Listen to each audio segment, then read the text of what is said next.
40번 문제로 가볼까? 40번 문제가, 원래는 이제 요약 문제잖아, 그지? 요약을 다음 문장, 주어진 내용을 한 문장으로 요약한 거.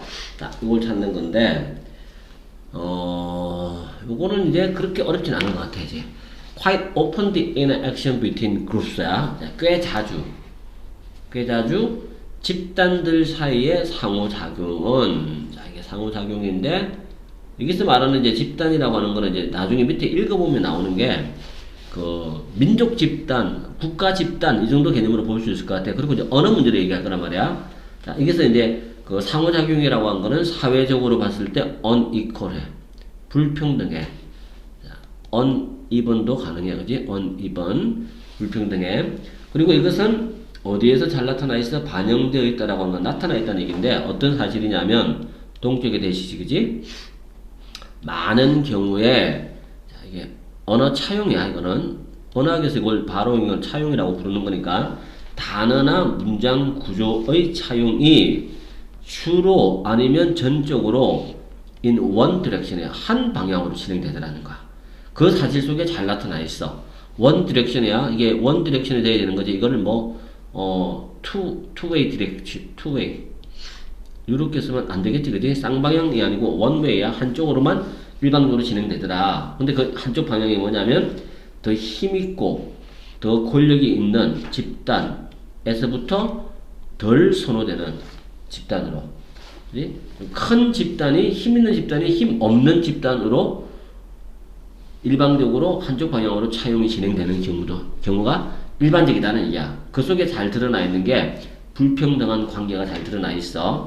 자, 그래서 이제 첫 번째 문장이 거의 주제문이긴 한데 내용을 요약을 해보면 집단 간 언어 차용의 영향력은 불평등하게 진행이 된다. 불평등하다. 자, 그거 다시 말해서 권력을 가지고 있는 힘 있는 집단에서 힘 없는 집단으로 일방적이다. 자, 이렇게 이제 정리를 내릴 수 있겠지, 그지? 그리고 다음 내용을 가보자. The language of socially subordinated groups. 사회적으로 종속된 집단. 그지? 종속 집단이야. 힘이 없는 집단이겠지? 집단의 언어가, 꽤 초기 접촉 시기에서부터 해줄 수는 있어. 제공할 수는 있어. 용어들을 가끔은 제공해줘. 사물이나 어떤 관행에 대한 용어들이지. 근데 이 사물이나 관행이 어떤 거냐면 더 힘있는 집단의 화자들이 이전에는 잘 알지 못했던 거, 자기들이 잘 몰랐던 것들이 있단 말이야. 그러니까 식민 지배를 당하는 집단이라고 쳐보자. 식민 지배를 당하는 집단의 사람들만이 공유하고 있는 어떤 독특한 어떤 물체나 물건이나 상황이 있을 거란 말이야. 그거를 식민 지배자들은 당연히 몰라. 그런 경우에는 식민 지배를 당하는 힘없는 집단의 언어가 가끔 힘 있는 집단에게 단어 정도는 제공해 줄 수가 있다는 얘기인가. 영향을 줄 수는 있어. 하지만, 자, 중요한 건 여기서다. 하지만 그 접촉의 영향력은 그런 방향. 자, 그런 방향은 힘 없는 집단에서 힘 있는 집단으로의 방향이겠지, 그지? 자, 이런 그 방향성은 이것 이상으로는 더 멀리 나가지는 못하더라. 여기서 끝이라는 얘기야. 자, 그 얘기가 여기서 포인트야. 그래서 이거를 정리를 해보면, 아주 가끔 피지배 집단이, 지배 집단에게 어휘를 제공하는 경우가 가능하지만 그 이상의 영향은 없어. 자, 이게 이제 포인트야, 그지? 자, 그렇게 가야 되고. 자, 어떤 경우에는 as with the 이게 예시문이야, 이제 예시문으로 넘어간다.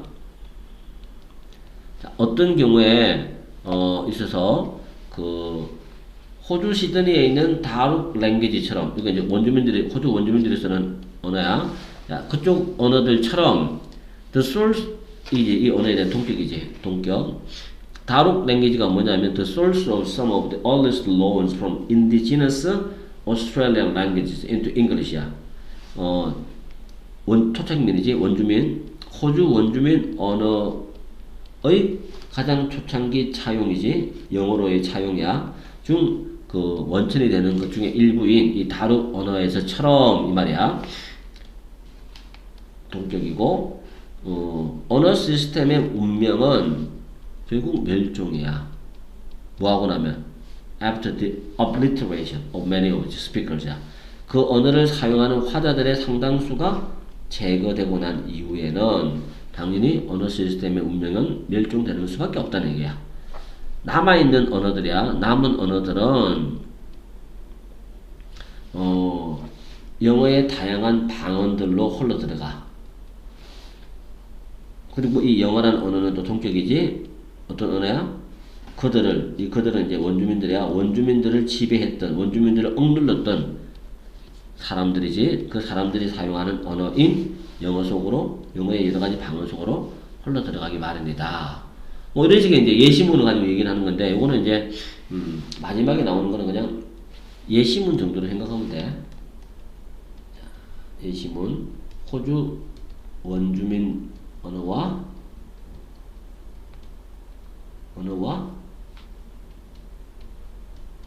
영어의 관계를 통해서 예시를 들고 있다라고 보면 돼. 자, 이걸 요약을 하는 거야. Language borrowing from dominant to subordinate groups야. 지배 집단에서부터 피지배 집단으로의 언어 차용이라고 하는 문제는 사회적 불평등이지, 그지? inequality를 반영해. 근데 그 사회적 불평등이라고 하는 것은 언어 시스템이야. 후자가 여기서 말하는 후자는 피지배 집단이야. 피지배 집단의 언어는 종종 소멸되더라.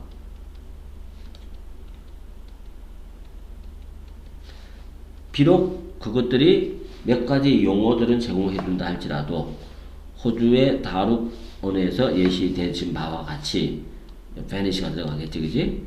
perish, fade away 뭐 이런 단어들과 동일한 의미로 잡아주면 되는 거.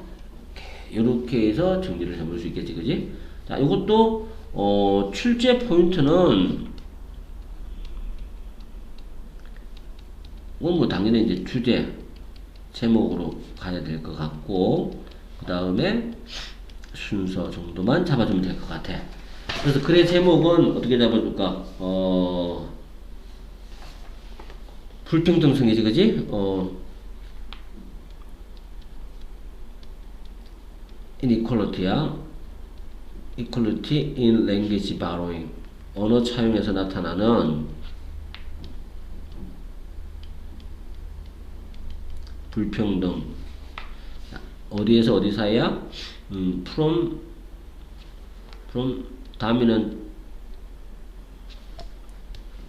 다시